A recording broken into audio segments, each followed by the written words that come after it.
Planeación estratégica. Saludo para todas y para todos. Bienvenidos. En esta ocasión hablaremos del proceso de planeación, la primera función del proceso administrativo en cualquier empresa. La planeación como función consiste en determinar formas organizadas de actividades para lograr objetivos, metas, prever logros. Es una función que consiste en diseñar el futuro. Consiste en identificar una o varias necesidades, las cuales deben ser priorizadas.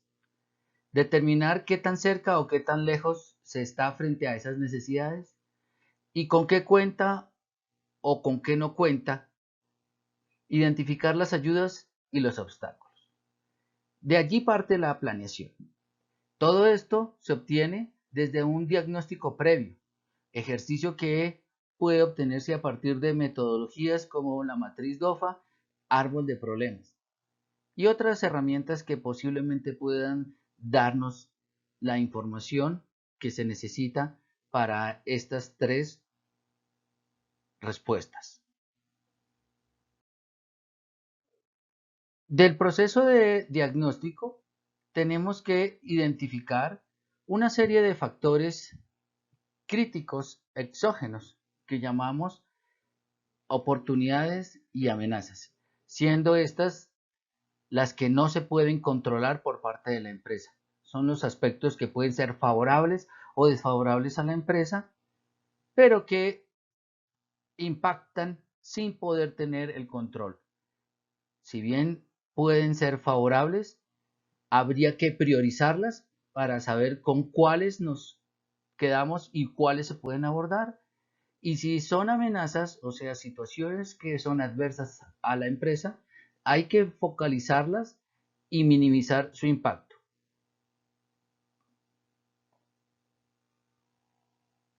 A partir de esto, entonces se focaliza unas pocas que sean finitas. Del total de todas las posibilidades de oportunidades y amenazas que puedan existir, la empresa debe tomar unas pocas, ¿cierto? Concentrarse en ellas y tomarlas en el caso de las oportunidades. ¿Y por qué son las más relevantes? Porque son las que generarían o generan mayor impacto sobre la empresa. En el caso de las amenazas, también debe ser un número finito.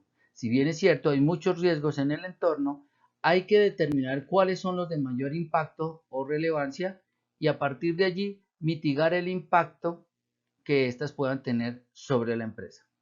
Frente a el resto de información resultante del diagnóstico, es decir, las oportunidades y amenazas menos relevantes para la empresa en este momento, pues se sugiere postergarlas y volverlas a evaluar si se mantienen en la misma condición. Y en el caso de las amenazas, vigilarlas para efectos que no se hayan convertido en potenciales amenazas. Asimismo, se debe hacer con los factores endógenos, es decir, con las fortalezas y las debilidades, las variables que se controlan al interior de la empresa, que pueden ser muchas,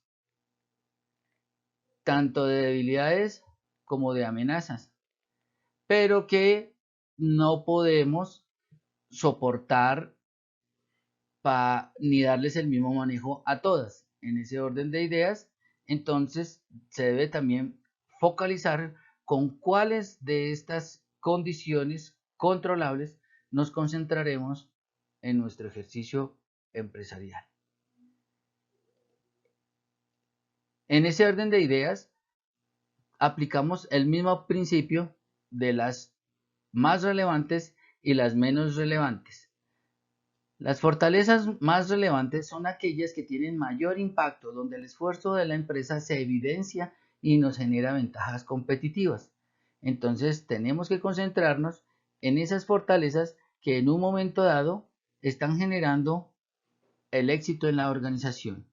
Asimismo, tenemos que identificar ¿Cuáles son esas debilidades muy importantes de alta relevancia para poderlas eliminar?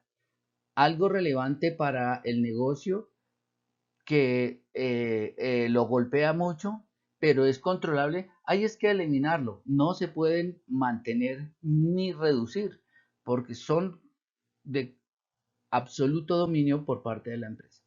Frente a las fortalezas poco relevantes, ¿sí? Ellas representan excesos en un momento dado de recursos que, si bien es cierto, nos hacen fuerte, nos generan un grado de distinción, no nos acercan a los objetivos ni a las metas de manera sustantiva. Entonces, lo que se sugiere es reorientar esos esfuerzos para poder ayudar a eliminar las debilidades que son muy relevantes, o en su defecto, si ya no se tienen, a ampliar las fortalezas que son más relevantes. En cuanto a las debilidades que son poco relevantes, pues se sugiere vigilarlas. No se pueden eliminar todos los aspectos que en un momento dado se pueden controlar por parte de la empresa. Simplemente habrá algunos aspectos que sabemos que existen, pero que no podemos eliminarlas en su totalidad.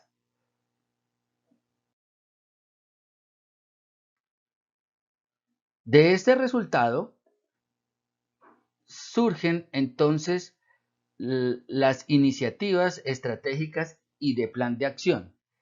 Ya encontramos los factores exógenos y endógenos más relevantes para la empresa. Estos serán los aspectos de marco referencial que tendrá la empresa para sus posturas de iniciativa estratégica y de plan de acción en el futuro inmediato. Entonces, de la relación de las fortalezas más relevantes y de las oportunidades más relevantes para el negocio, se deben establecer iniciativas y planes de acción. A su vez, de las fortalezas frente a las amenazas que son más relevantes, saldrán otra serie de iniciativas que lo que buscan es mitigar, reducir el impacto que estas amenazas que no podemos controlar nos afecte o afecten a la empresa en menor incidencia, en menor grado. Asimismo, con las otras ventanas de la matriz. El proceso de planeación también consiste en determinar medios de acción o alternativas. Ya una vez focalizado las iniciativas estratégicas y plan de acción, ahora tenemos que identificar cuáles serán las posibilidades para poder desarrollar esas iniciativas. Y entonces identificaremos varias alternativas. Se aconseja que sea mínimo dos. No tomar la primera que se quede, sino analizar varias alternativas para poder desarrollar un análisis más cercano. El ejercicio de planeación es un ejercicio que busca el crecimiento y el desarrollo, ganar ventajas competitivas. Entonces, siempre debe ser y aportar beneficios económicos, beneficios en la productividad, en el desarrollo y la capacitación de las personas, en cualquier posición de factor administrativo que distinga a la empresa de otras. De esas alternativas, al final hay que hacer, una vez identificadas, un análisis de prefactibilidad, que es un estudio detallado de cada una de estas alternativas por cada iniciativa empresarial que me permita verificar que efectivamente me conduce al punto, cuál es su incidencia en costos, en inversión, y de todo este análisis se va a elegir la más viable, siendo lo más viable la que se ajusta con mejores posibilidades y resultados a la empresa. Sobre esa se realizará un análisis de factibilidad, que no es más que un análisis detallado de todas las condiciones que esa alternativa nos puede arrojar. Teniendo ya la alternativa seleccionada, ahora obedece establecer el plan de acción en sí, como el conjunto de actividades ordenadas lógica y secuencialmente, es decir, el procedimiento que obedece a esa alternativa. Para eso usamos el mismo marco de referencia para no tener ni no desviarnos de cuáles son nuestras condiciones diagnósticas, las fortalezas, las debilidades, las oportunidades y las amenazas más relevantes, y con base en eso determinar las acciones de esas iniciativas empresariales y estratégicas. A partir de allí, se establecerá entonces por cada iniciativa estratégica y su plan de acción un presupuesto, el cual debe contemplar la inversión inicial para entrar en operación, el presupuesto de la operación y el presupuesto financiero o de flujo de caja que pueda contemplar cada iniciativa.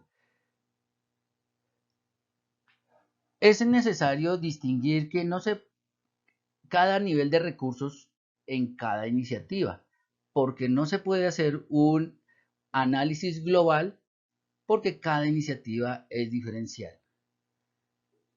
Después de haber asignado los recursos en cuanto a cantidad de talento humano, recursos físicos, técnicos, tecnológicos, etc., se debe determinar el cronograma y fijar los indicadores de gestión para cuando entre en operación.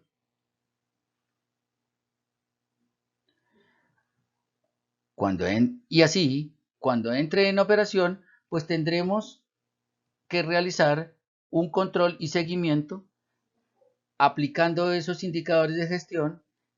Los resultados serán susceptibles de evaluación y se tomarán medidas de ajuste en la medida en que existan desviaciones.